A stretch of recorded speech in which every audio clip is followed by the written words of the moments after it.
How are you? Fine. You've been here before, right? Yeah. Last year? 2 years. 2 years ago.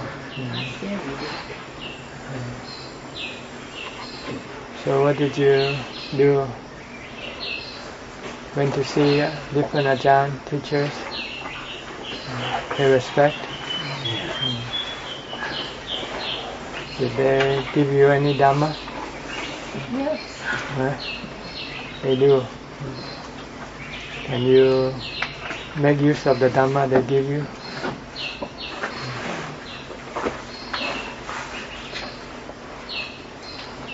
You know the Dhamma is supposed to make you happier.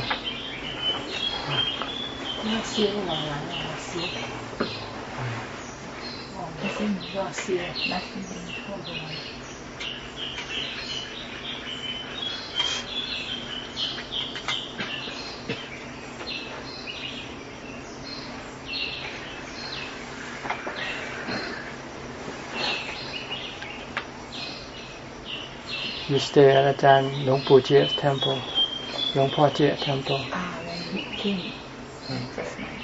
First night. Just the first night. Now you stay in hotels. Or you stay different temples. All the trips here in temple. Except for yesterday เพราะว่าเมื่อวานคิดว่าถ้าว่าอยู่พัทลุงจะมาวัดกันตันเช้านี้มันไกลแต่นักครั้งที่วัดโสที่ครั้งที่วัดโสผู้หญิงก็ไม่สะดวกเขาก็ต้องข้างโรงแรมผู้ชายก็อยู่ด้วยกันเรียนวัดได้มีธุระอะไรป่ะไม่มีนะแต่มาข้างแล้วก็ฟังเทศบ่อยๆไม่รู้จะพูดอะไร You have any question?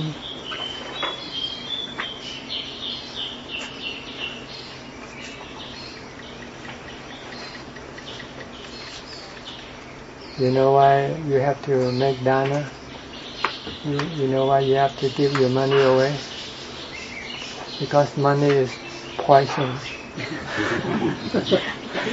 It's better not to have money. But it is very difficult to give away. It's just like love potion. Money is only good for buying food and buying the basic necessities of life. But if you buy other things, it's like buying drugs, buying addiction. Money is only good for looking after your body, taking care of your body. But to use money to buy happiness, that is like buying drugs, buying alcohol, buying cigarettes. They are addiction. After you got hooked, you cannot stop. You have to keep on having them. Anytime you cannot have them, then you will become unhappy. So the Buddha said you should not use money in this way. You should give your money to charity because it will make you happier. Like this time you come to Thailand and you go make dana to a different temple. This is the proper way of spending money because it makes you happy when you give. You give things to other people. People can benefit from the gift you give them. Then you know they are happy. So you feel happy because you know that you have done something good for other people. Rather than just going to sightseeing to different tourist attractions, you don't get the same feeling back. Instead you'll get more desire to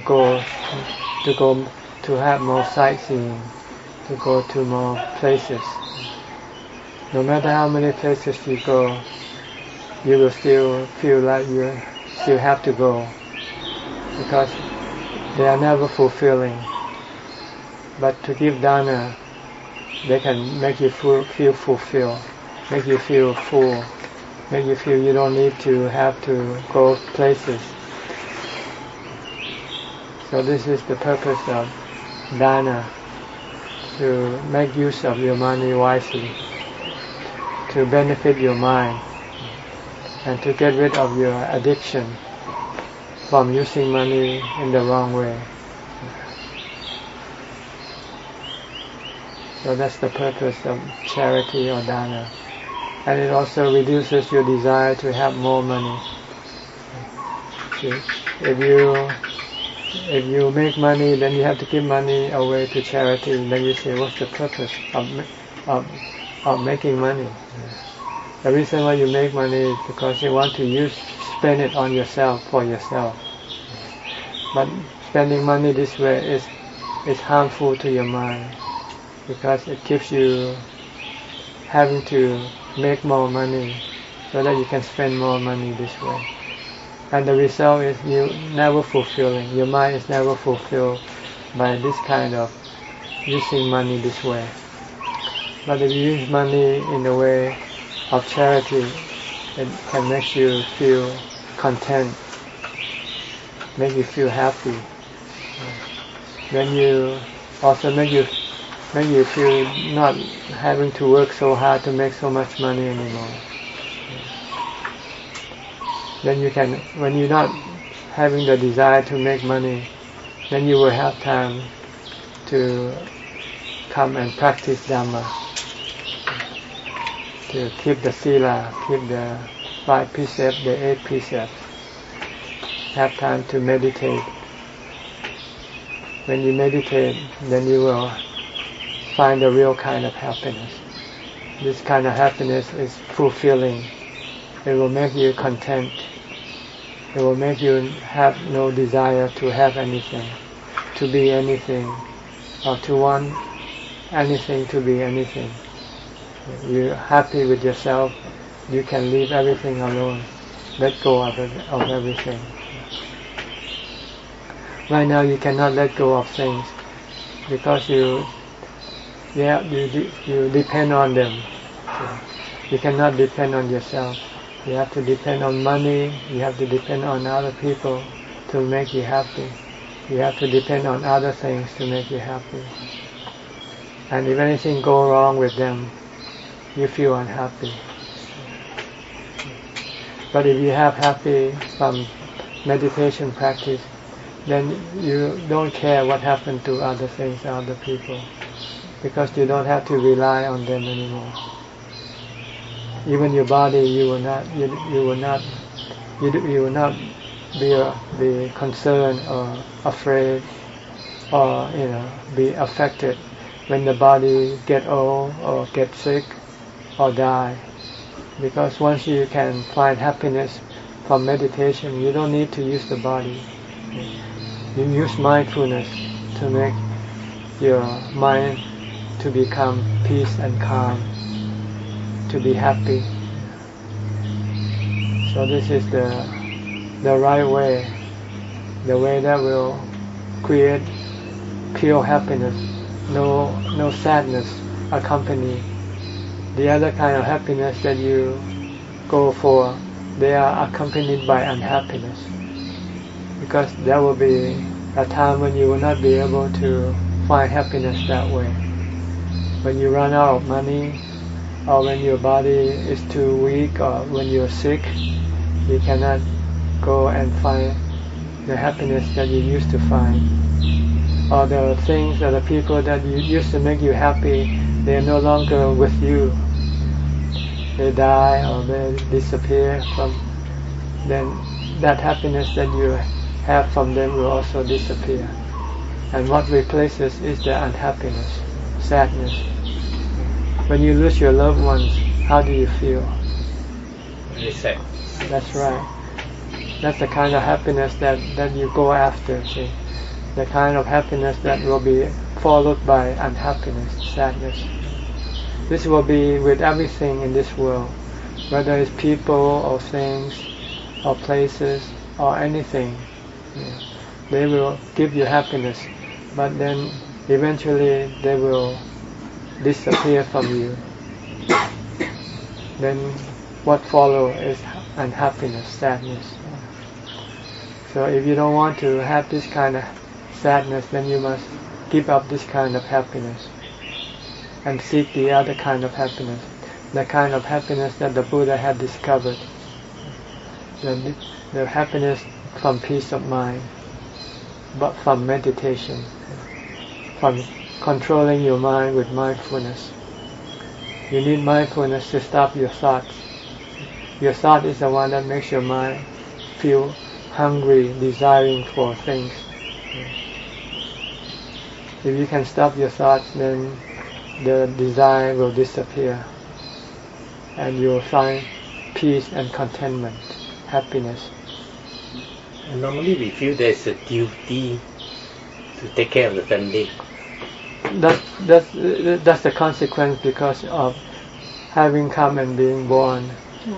The reason why you're being born is because you have desire to find happiness through the body. But once you have the body, you have other obligation arises. You have your father and your mother to look after. You have your own body to look after. Then you have your wife and your children to look after. That's because you want to use the body to make you happy. You have to have a wife, right? If you don't need to have a wife, then you won't have obligation to look after your family, your daughter or your son. See, right now you're in a what you call a vicious cycle. After the fact. Yeah, after the fact.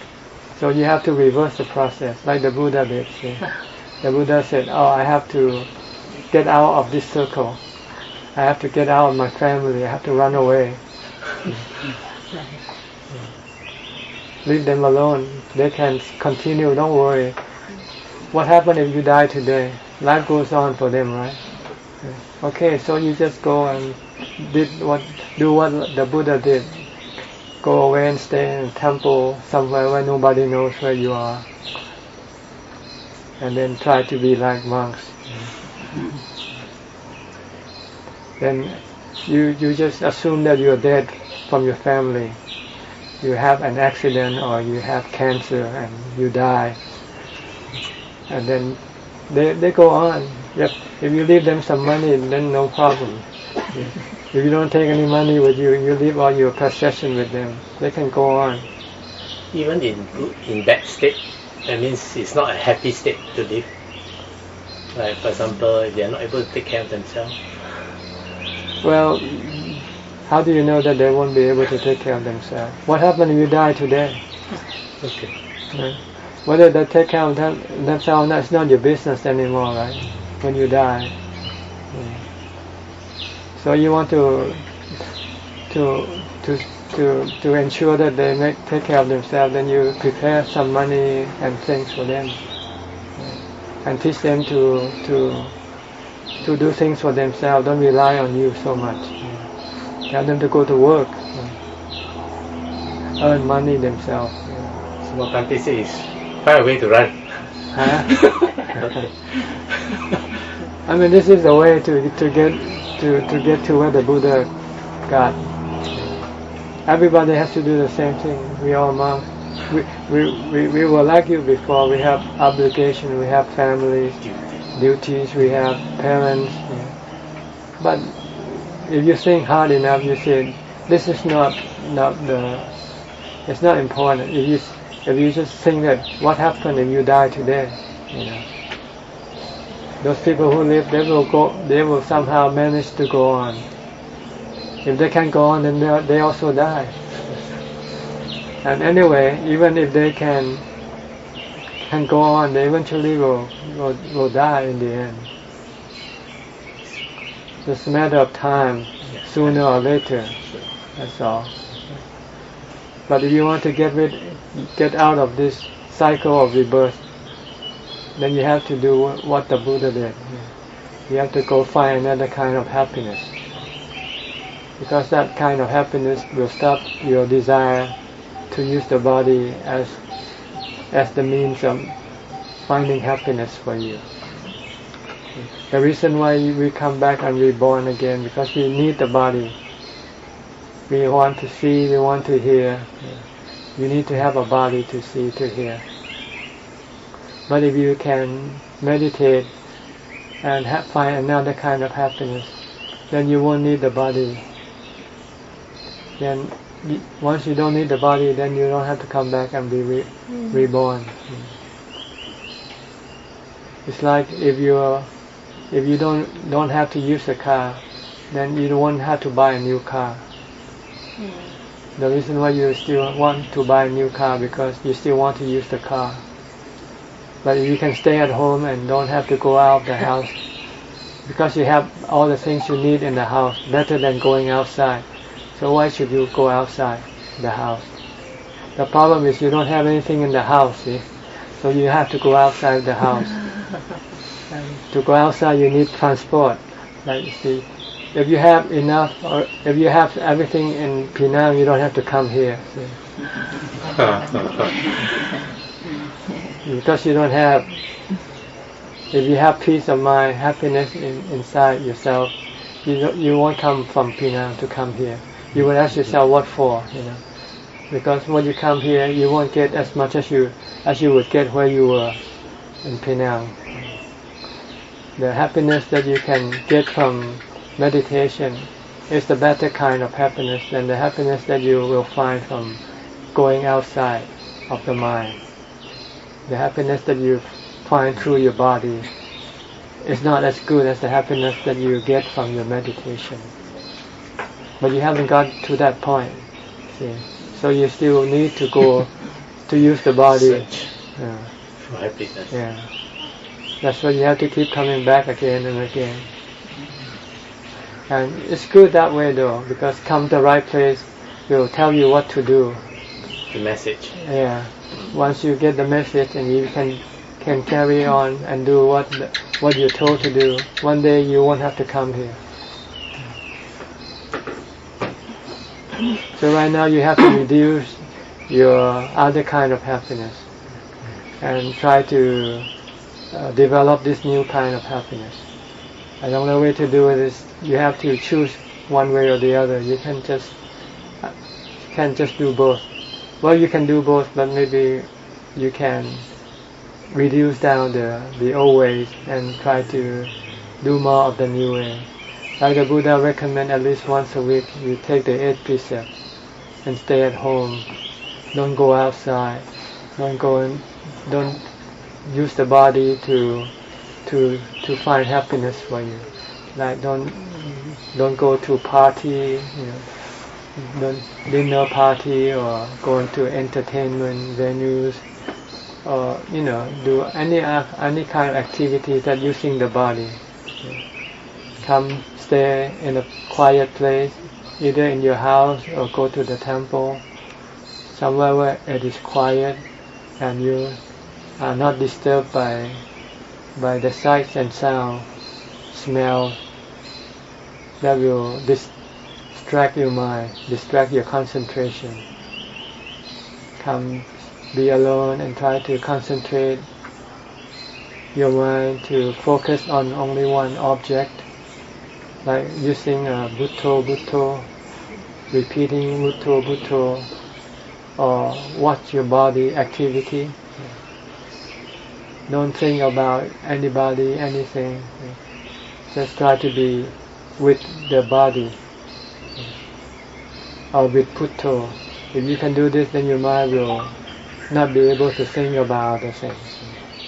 And when you don't think, then your mind will have no desire for anything. The desire only comes up when you think of something. If you think of food, then you suddenly have this desire to eat. If you think of people, you have the desire to go see them, to get in touch with them.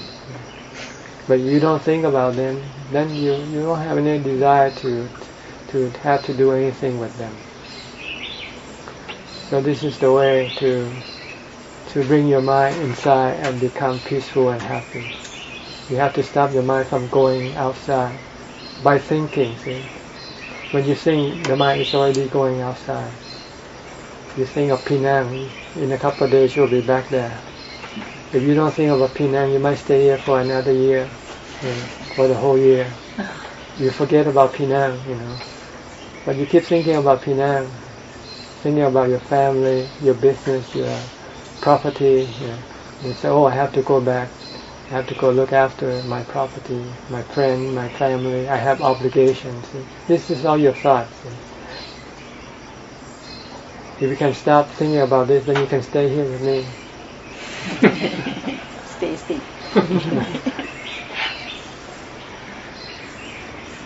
So that's the goal of meditator, to stop your thinking.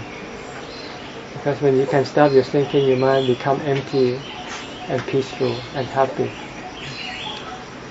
And the next step is to stop your mind from thinking about everything by using the truth. The truth is everything is impermanent. Everything that you think of will one day disappear from you anyway. Your property, your family, your friends, everything, your body, they all disappear one day. They don't last forever. So why cling to them for? What for? When you cling and when you lose them, you feel bad, you feel sad.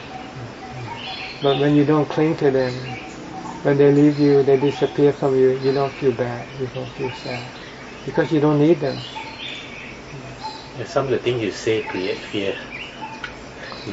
Fear because you want to have them with you. So you don't want to accept the truth. So right now your mind is being clouded by the delusion. The delusion to think that everything will last forever. But nothing lasts forever. So you have to keep thinking. When you first start thinking about impermanent, your mind will reject, and it will make you feel sad, feel afraid.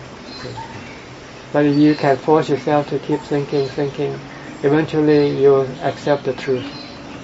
When you accept the truth, then you'll feel peaceful, because you will not resist the truth anymore.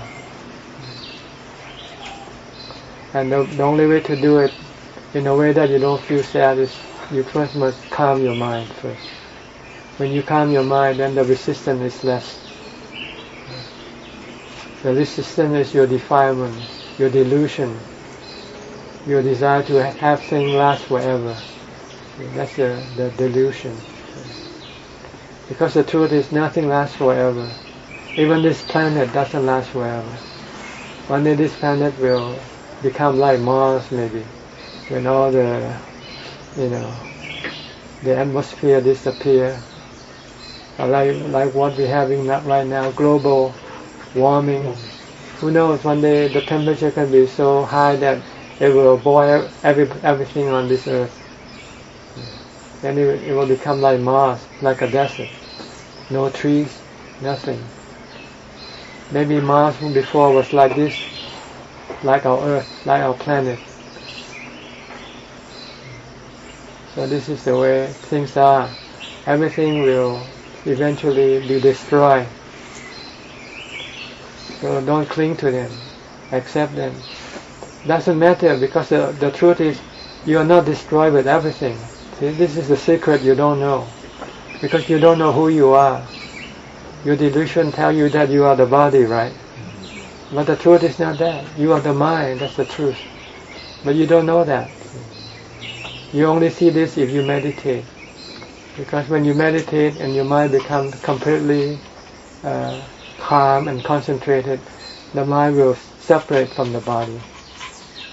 And you'll see, oh, the one who thinks and the one who knows is not the body. So whatever happens to the body doesn't happen to the one who knows, who thinks. See, right now there are two persons in one, in yourself. Your body and the one who knows, who thinks. The one who, the other guy. Yeah, you don't know the other guy, but you're using him all the time. When you talk, it's not the body that talks, it's the mind that talks. The mind tells the body to say what the mind wants it to say. See? But you don't know that, and nobody knows it, except the Buddha. See? So the Buddha said, don't be afraid of all the things that will disappear from you. They're not you. They don't belong to you. You don't disappear with them. People sometimes afraid that if you go to Nibbana, then everything will disappear, and you would also disappear. No, everything disappears except you. See? The mind is still there. There, yeah, the mind is there always. Just like your mind and my mind right now is still there, but it's not happy. That's all, because it doesn't have the peace of mind that makes it happy. So it has to use the body. So that's why it has to change the body. Once this body dies, you go look for a new. You go and get a new body, and come back and do the same thing. This is the thing that you've been doing many million times already, and you will keep doing this again and again. Being happy and being sad, alternating. But if you don't want this, then you have to do what the Buddha did. Give up the body. Stop using the body to find happiness for you. And use meditation instead to make you happy. Once you can do that, you can do it all the time. No matter how old your body becomes, you can still meditate. Even if you're sick in bed, you can still meditate. Meditation doesn't rely on your body at all. It depends on your mindfulness and wisdom, or insight. Insight meaning seeing the truth all the time. Right now you don't see the truth, so it makes you deluded and makes you cling to things that makes you unhappy. If you know the thing that you catch is a snake, would you hold on to it? You will let it go, right? But you think it's a fish, it's an eel. You think it's an eel, so this is good food. But if you know it's a cobra, then you just let go, right? Everything that you cling to, they are like snake, poisonous snake. But you think they are eels, food for you to eat. So you will be sad with everything that you have. One day, sooner or later, either you leave them or they leave you. So this is the insight that you have to try to teach your mind to see things as they are, not to see things as you think they are. It's a difference. You think that everything is good, everything lasts, everything belongs to you, but in fact they are not. They don't last, they don't really belong to you. Sooner or later they can be gone any time, any day. If you think like this all the time, then you will let go. Then when they leave you, you will not feel sad. But before you can let go, you must have the happiness inside first, so that you don't have to rely on them, depend on them. Right now you depend on your family, your money, your body to provide you with the happiness that you want. But one day they will not be able to do it. So try to do as the Buddha teaches. Try to stop using money in the wrong way. Give it to charity, and stop wasting your time looking for more money. Just make money enough to look after your body, and your family, so that you can have time to come and meditate, time to go stay in the temple. When you first start, you might do it once a week first. Then if you progress, then you want to have more time, then you can do 2 days, 3 days a week, and then eventually you might want to become a monk, ordained. Then you can have all the time to make your mind peaceful and happy. So do dana, charity, keep the sila, the precepts. Because if you break the precept, it makes you unhappy.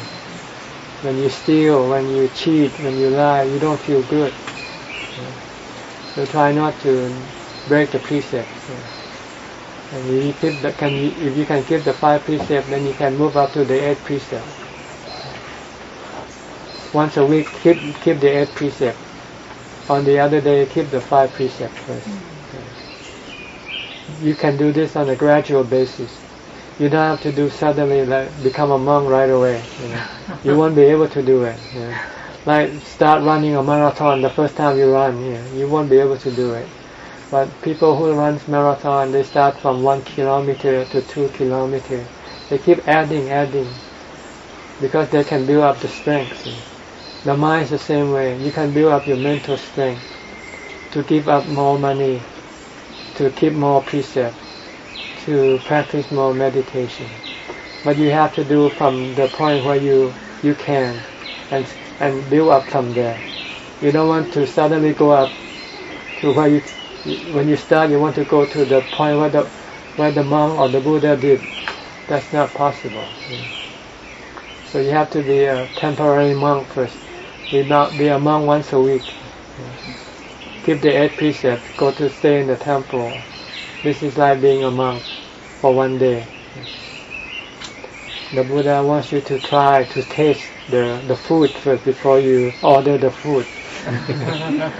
Once you taste and you feel it tastes good, then you say, okay, I'll have the whole plate. After you do this for a while, then you say, oh, this is good. It's better than what I used to have. Then you might want to become a monk or a nun.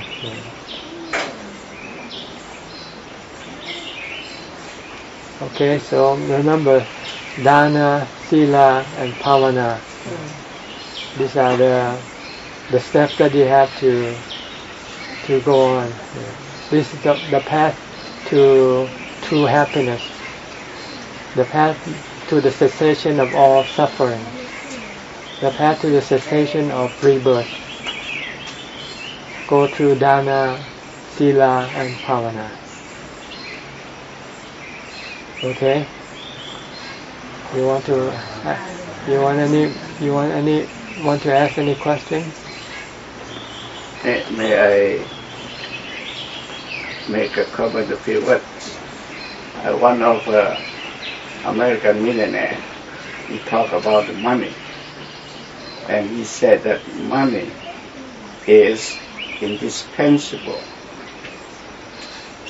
So we accept that because it is necessary for life, for just the body. You need the house, you need to do anything, but like Lupa said, the Buddha said, don't cling on it, but attach to it, because you cannot take away with it. That was the point. So, and it cannot buy you real happiness. It can buy you drug addiction. So use it appropriately. That's the point. Stop having money. Stop looking for money. If you have enough to eat, then start looking for peace, happiness inside by meditation. Okay, I'll give you the Anumodana then. Yā thā vā ric vā hā purā paripurenti sākaraṁ evameva ito tinang petanaṁ upakapati ichitaṁ patitaṁ tumhaṁ khipameva samicchatu sapphe purentu sankappa yanto panaraso yatha manichoti paraso yatha saphitiyo vivacchantu sappharoko vinassatu mate bhavatavantarayo sukhi khayuko bhava aภิvātanasī litsa nityang uttha pacayino jataro dhamma vatthanti ayuvvano sukhaṃ phalang.